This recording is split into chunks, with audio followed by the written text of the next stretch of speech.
I meant to ask you, what plans do you have for Muse going forward? And you've already alluded to some of those directions. Are there any others that come to mind? Sure. So we have a program that we use Muse with psychotherapists, psychiatrists, life coaches, and it's called Muse Connect. And that allows you to use it inside of your clinical practice. So in the past, I was a therapist for almost a decade, and I try to teach my patients and clients meditation. And typically you try to explain it, they go home, they don't necessarily do it, and then it becomes a somewhat frustrating loop.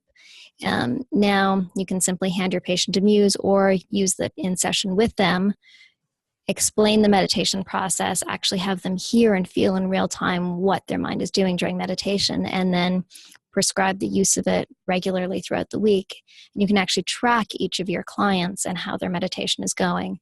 And when they come back, you can actually look at the data together with them and have an object for their experience that you can talk about together. You can actually look, say like, hey, what was your brain doing at that moment? How was your experience this day? What notes do you have alongside it?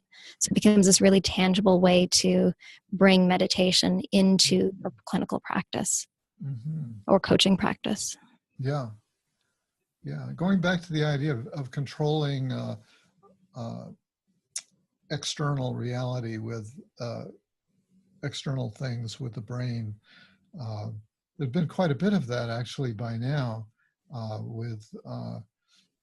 for rehabilitation, right? With people who lost function in their body, maybe people who are quadriplegics, the controlling of robotic limbs and robots themselves.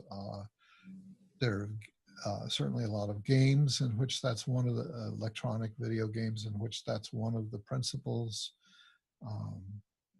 Where do you think all of this is going to go? So we're very early on in the stages of controlling stuff with our mind.